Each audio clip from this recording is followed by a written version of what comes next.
شێوەکار ئاشنا ئەحمەد دەولەت ساڵا 1969 li bajarê Slêmaniyê başûrê Kurdistanê ji dayîk bûye. Piştî xwendina seretayî û ya navendî aşna 5 salan peymangeha hunerên ciwan li Slêmaniyê xwendiye û di sala 1989 de ev xwendim serî kiriye. Mamosteya perweriya hunerê li dibistanên Slêmaniyê sala 1994 hatiye Swêdê û li Swêdê jî 12 salan mamosteya hunerê bûye. Li Swêdê xwendina endazyarî kiriye û niha aşna endazyara sîstema avê û karîzê ye li şaredariya Upplands-Väsby. Bînerên berêz, ev dem û hemû demên we bixêr. Rola şêwekarî û hunermendê bi gilemperî di civakê de çi ye?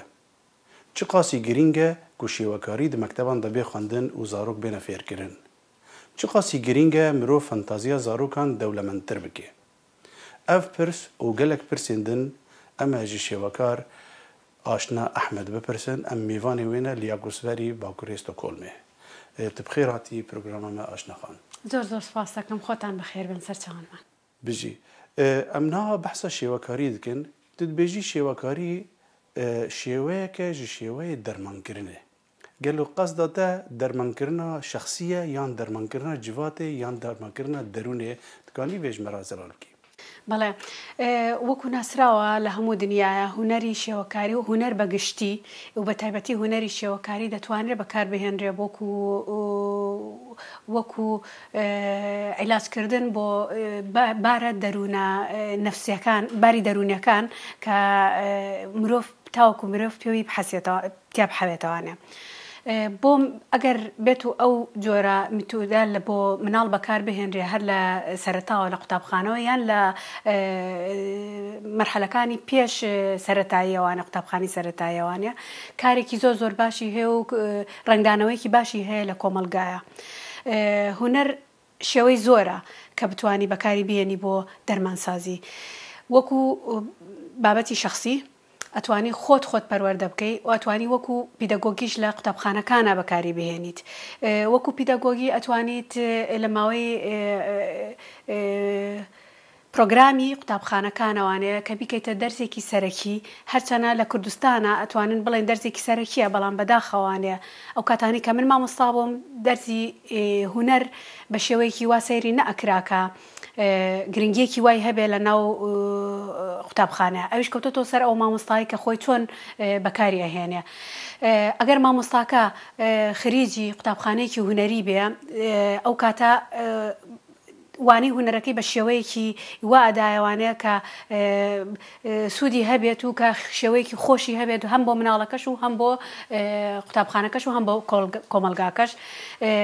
و بەبێ ئاگاداری خۆمان ئەوەش ڕنگدانەوەیەکی دەرونی هەیە لەسەر من چ مناڵەکەش و چ هوەرمەندەکە یانەوە تا مامۆستاکە. بەڵام لە هەندێک کاتە لەبەر نەبوونی مامۆستای هوەر جاری وا هەبوو مامۆستای وانەکانی تر دەوانی هوەریانە ئەوتەوانێ ئەوانە شارەزایەکی تایبەتیان نەبوو لەو بارەیە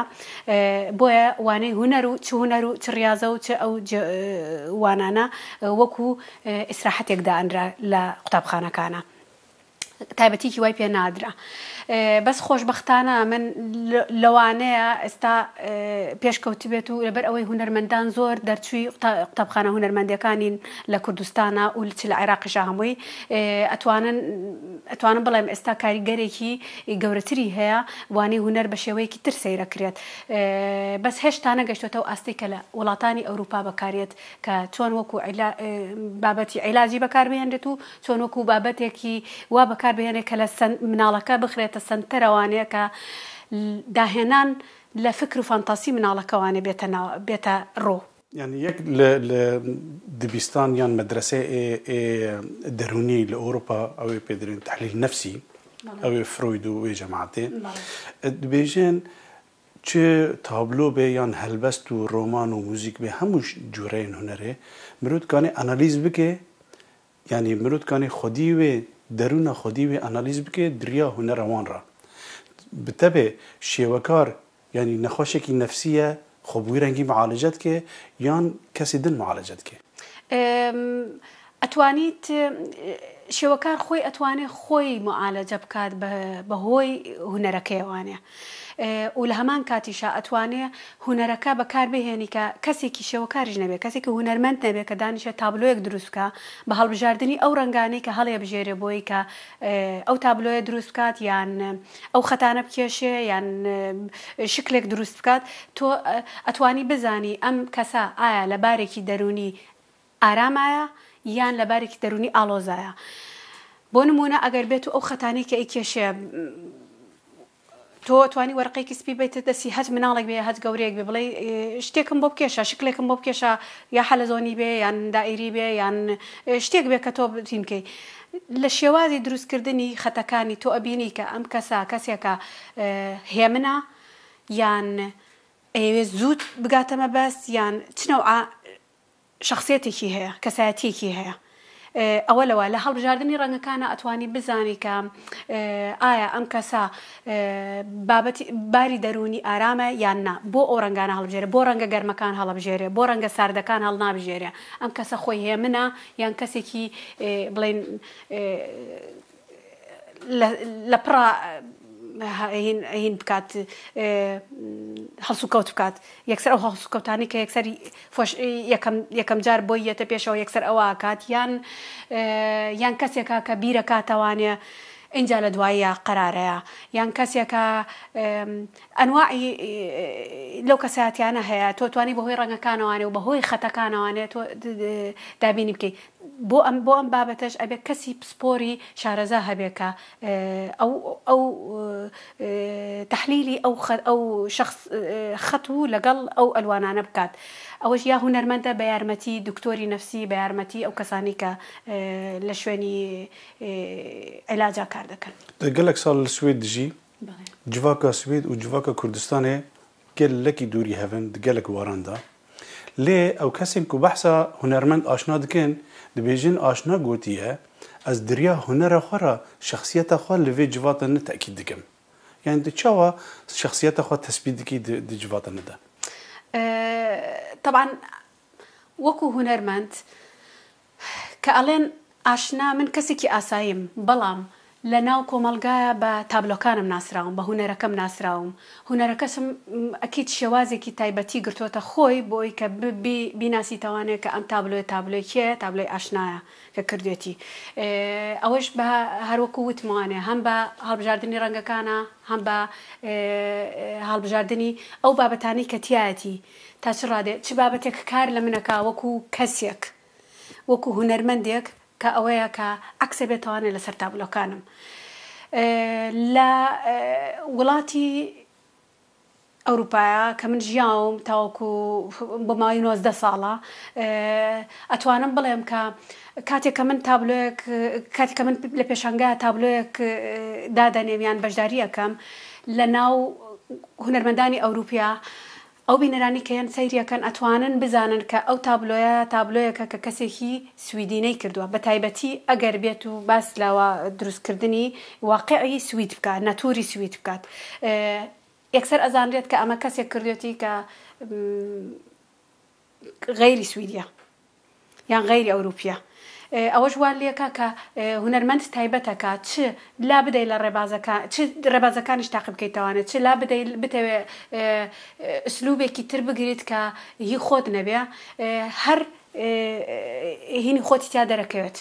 ڕنگدانەوەی خۆتی تیا دەرەکەوێ لەگەڵ وەکۆڵی لەمسەیەکی هونەرمەندەکەی تیا دەرەکەوێت کە واد لێکە کە بناسرێتەوانێ یەک کێشەیەن vê کۆمەلایەک ئەم تێدا کۆمەلای سوێدێ مەسەلە ئینتیگراسیۆنێ چاوە غەریب di nav civata Swêdê de întegre bibin di cavê şêwekareke re kêşeya întegrasyonê li vî welatî çi ye an eger mirov regekî din bipirse bêjî rola şêwekar di întegrasyonê de çi ye li vê komelayê شێوەکار ڕۆلێکی ئەتوا ئەگەر بتەوێ وەکو کەسێکی ئاکتیڤ لە کۆمەلگای دەرەوەی کوردستانە کار بکەی دەورێکی باشت هەیە بۆ ناساندنی هەم خۆت وەکو هونەرمەند هەم هونەرەکەت وەکو کۆمەلگایەکی گەورە بۆ نمونە کۆمەلگای کوردی هونەریش و کللتوری کوردیش ئەتوانی لە ڕێگای هونەرەکەتەوە بناسیێنی بە وڵاتانی دەرەوە بە وڵاتانی دەرەوەی کوردستان و بە هونەرمەندانی دەرەوەی کوردستان ڕێگاش زۆرە لە ڕێگای پێشەنگاکانەوە لە ڕێگای تابلۆکانتەوە لە ڕێگای زۆر بابەتی ترەوە هەیە ئەتوانی زۆر پرۆژەی هونەری بکەیت تێکەڵاوکردنی هونەرمەندان بە یەکەوانەیە چ لە دەرەوەی کوردستان چ لە ناو کوردستانە ئەوانە هەمووی کاریگەرێکن کە تۆ ئەتوانی ئینتیگرێرەی هەموو کۆمەلگاکان و هونەرەکان و کللتورەکان بە یەکەوە بکەیت ئەوەش کارێکی زۆر باشە من خۆم کەسێکی زۆر چالاکم لەو بابەتەیە کە زۆر حەزەکەم کە هونەرمەندانی کوردستان هونەرمەندانی جیهان هەمووی بە یەکتری پەیوەندیان هەبێ لەگەڵ یەکتری بۆ ئەوی بتوانن بیر و بۆچوونی یەکتری بگۆڕنەوانێ و سوود لە کار و لە ڕێگای ئیشکردنی تایبەتی خۆیان وەرگرن بۆ یەکتری تاوەکو داهێنانی تازە بینیتە ناو کۆمەلگاوە ولی پرسێک هات سەرێ من بەری کو تابلۆیەکی چێ بکی هەموو پلانێتە بخاڵی نوێوە هەموو درستن تو داری بسەرت خەبەتی حیا داوی لێ دنیڤە تابلۆیەدە کارێ تشنە نوەرنە پێش ڕەنگێکی دن دەرکەوێ ئەنجامەوێ دوو جۆر هونەرمەند ئەتوانێت کار بکە ئەتوانی لە پێشەوە وەکو بڵێ مەزمانی هونەری سکیچی بۆ بکەیت اینجا دوایی تابلۆکە ڕەنگ و خەتەکانی لەسەر بکێشیت بۆی ئەتوانیت تابلۆکە لە بەردەستایە کە ئەوەی کە لە ناو مێشکتە سکیچەکە و کردووە لە خەیاڵ و فانتاسی خۆتە ئەوە بخەیتە سەر تابلۆکە بەس هەنێ جار کە ئیخەیتە سەر واقع ئەوەی ناو مێشکی خۆت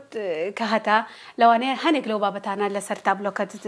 دایئەنەی شتی تازەیەتە ناوانێ بیری تازە دائیمەنیەتە ناوە تابلۆکەت لەوانەیە زۆر جوانترێکە بێ لەوەی کە لە خەیاڵی خۆتا داوناوە بووی من وەکو هونەرمەندێک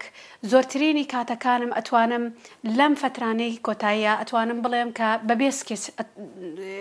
تابلۆکە دروست دەکەم تابلۆکە بە سپێتی لە بەردەمم دایئەنێم ڕەنگەکانم هەیە و پەلێت و هەموو شتەکانی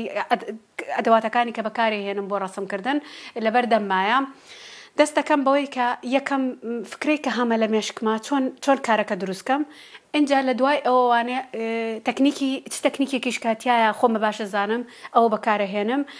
لە دوایە ئەو تابلۆیە لەبەردەمما هەڵەواسرێ پاوس وەرەگرم یەم و ئەڕۆم ڕۆژانە سعات پاس وەرەگرم یان بە ڕۆژ یان بە دوو ڕۆژ یان بە هەفتە پاس وەرەگرم لە دوایە کە ئەگەڕێمەوە سەری ئەبینم ئەتوانم کەشتی تازەی تیا بکەم تابلۆکە بگۆڕم بۆ شێوەیەکی کە خۆم پێم جوانە و زۆر جاریش پیشانی زۆر کەسی تری کە لە ماڵەوانێ زۆر جار هاوسەرەکەم پێمەڵاڵەیە ئەو ملاحەزە مەیاتێکە ئەو شتە لەوێ وایە ئەو شتە لەوێ وایە ئەو ڕەنگە لەوێ وا جوانە ئەو وا جوانە ئەوەش هەرچەند ئەو هونەرمەند نییە بەڵام بۆ من باشە کە یەکێک کۆک و چاوی بینەریش سەیری بکار بۆ کەسێکی ئاسایە کە بزانم چۆن لە تابلۆکەم تێگات زۆر جار لە مناڵەکەم پرسیارەکەم کوڕەکەم کە 9 ساڵە بەبێ ئەوی بۆی باسکەم ئەڵێم ئەو تابلۆیە تۆ چی تیابینیت ئەگەر بمەوێ ناوی بۆ بدۆزمانی ئەگەر بمەوێ بزانم کە مناڵێک چۆن سەیری ئەو تابلۆیەکە کوڕەکەم پێمەڵێ یەکسەر ئەوەی کە ئەو یەکەم جار دەری ئەبرێتدایە ئەوە من لەو تابلۆکە بینم ئەو لە لای من زۆر مهمە زۆر جار ناوی تابلۆکەم لەسەر ئەوە ئەنێم کە مناڵەکەم پێمەڵێ چونکە ئەو شتێک کە لە مناڵ ئەیڵێت ڕاستە لە دڵێەوە ئەیڵێت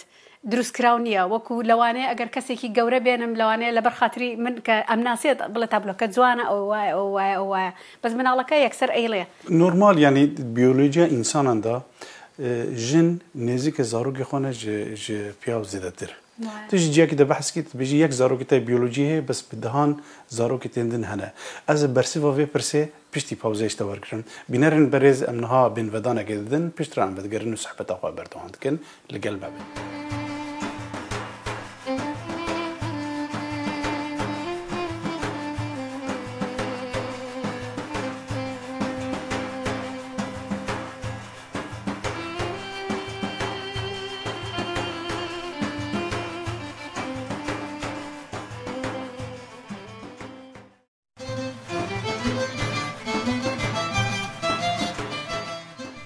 شیوەکار ئاشنا ئەحمەد دبەر کارێ خۆرە وەکە ئەندازیار bi berdewamî tabloyan diafirîne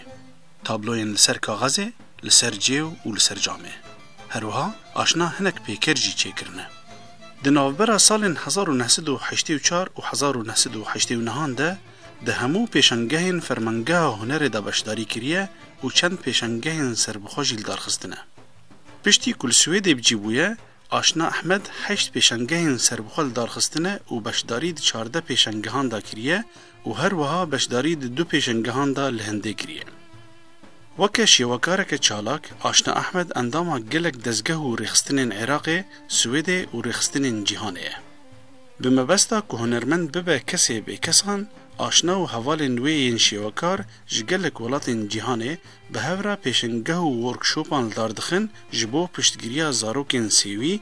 زاروکین کم اندام و زاروکین بیوار. گاوه که مسردانا آشنا کربو المالاوه آشنا لپیش کامره کردستان تیوی تابلوی یک جسری دا حیات داوی چیکر.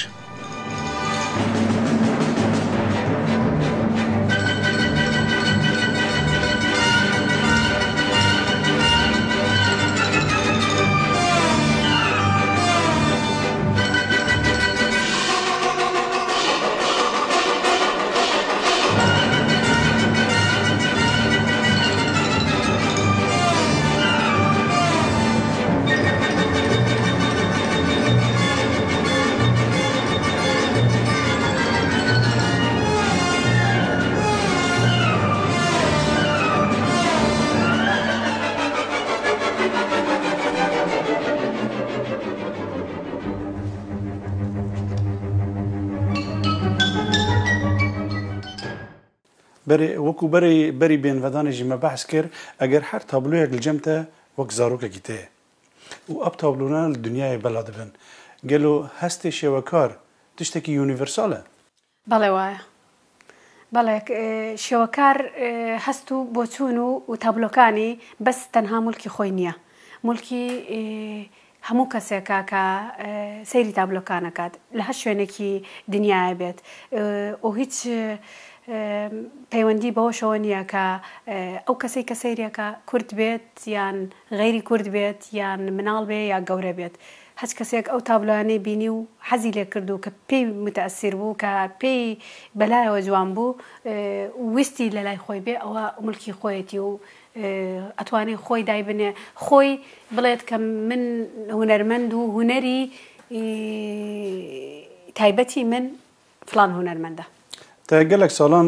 mamosteyetiya perwerdetiya zarokan li Silêmanî û li Ewropa jî kiriye. Gelo danûstandina bi zarokan ra diriya hunerê ra, diriya şêwekarî ra. Mirov fantaziya wan dewlemend dike li ew fantaziya te dewlemend dikin. Yani ev têkilê am çi rengî ava dibe? ڕاستە.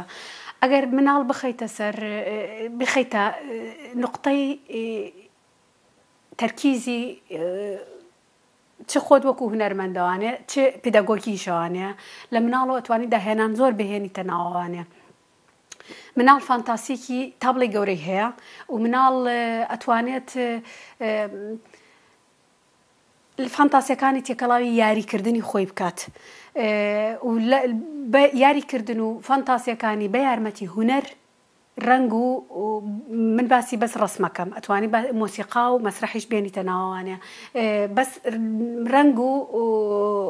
ئەو بابەتانی کە دانیشێ ڕسمی پێکات ئەتوانێت زۆر داهێنان و زۆر فکری جوان بهێنێتە بەرەو ڕوو لەبەر ئەوەی فکرە و فانتاسی مناڵ زۆر پاکە و زۆر ڕاستیشە و زۆر سادەشە وەکو گەورە ئەتوانی تۆ تەتەوری پێبیت بۆ فکرایی کە مناڵی هێنێتە ناوانەیە و بەکاریشی بهێنی وەکو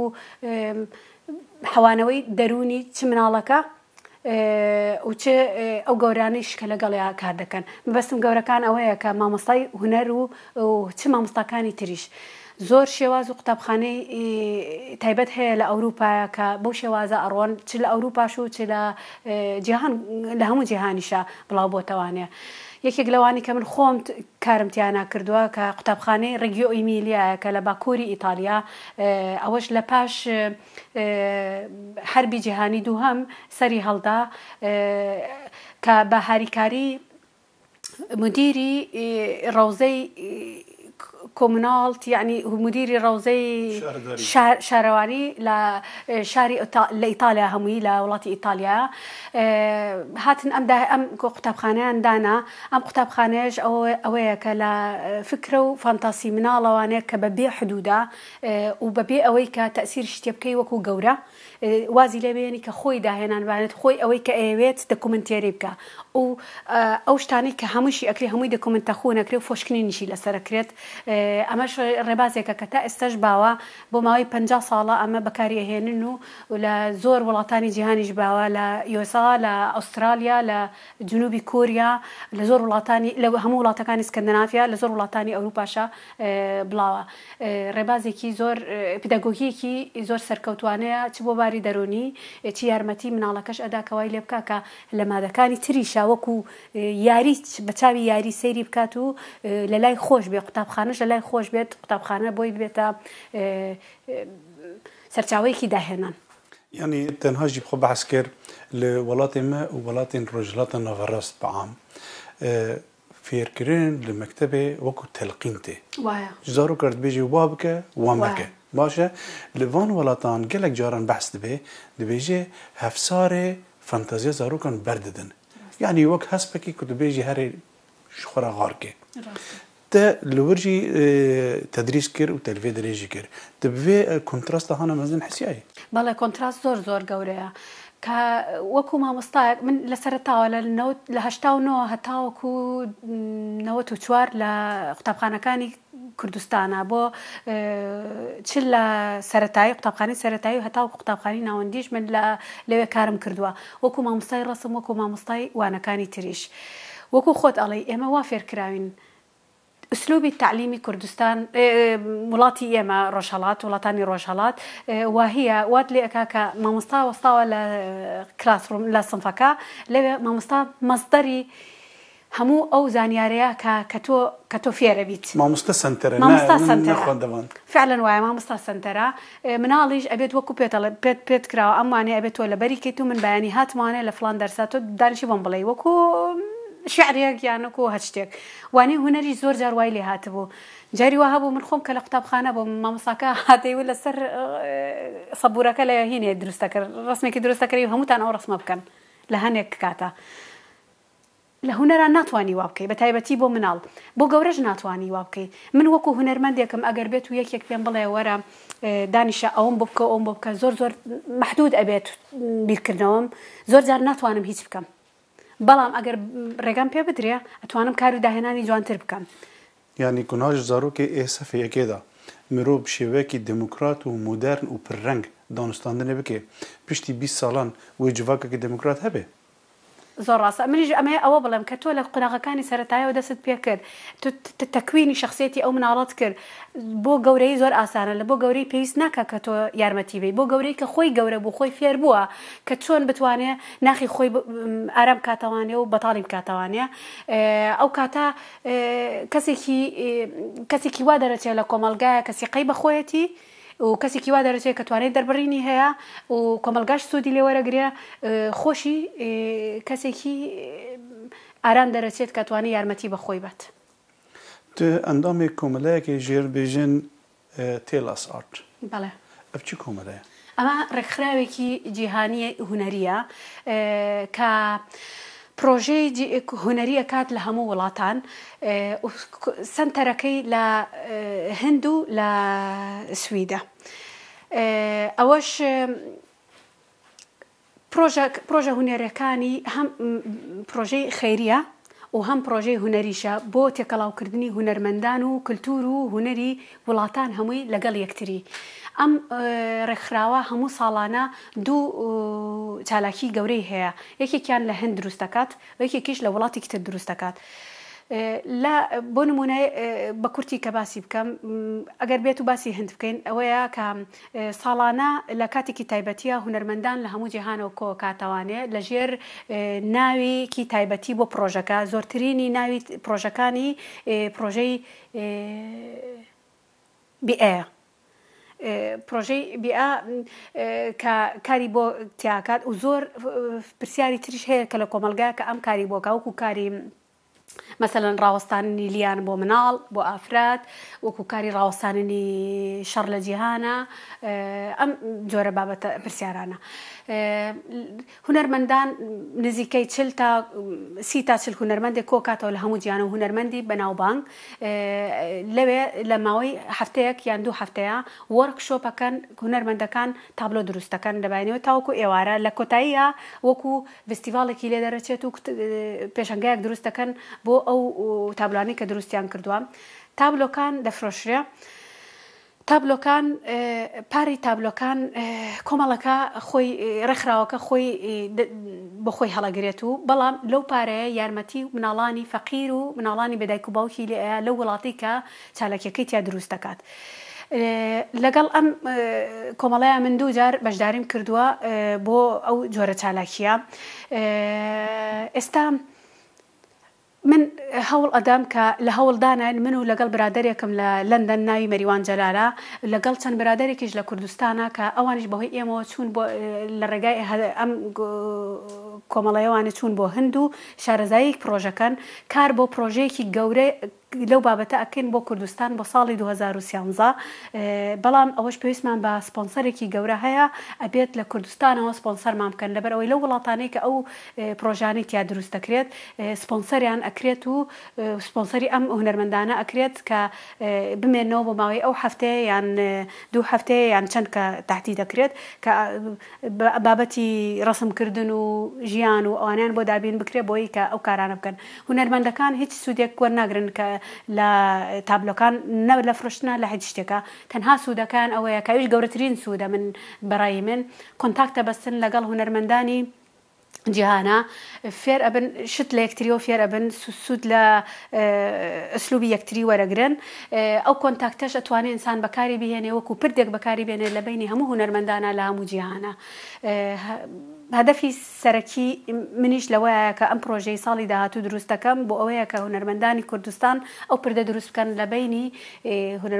کوردستان و دەرەوەی کوردستان جیهانی دەرەوەی هونەری دەرەوەی کوردستانە و بتوانن کە پرۆژە و بابەتی لەم جۆرە پرۆژانە بکەن لە داهاتووە ئەو پرۆژەیەوەی لە هەندێ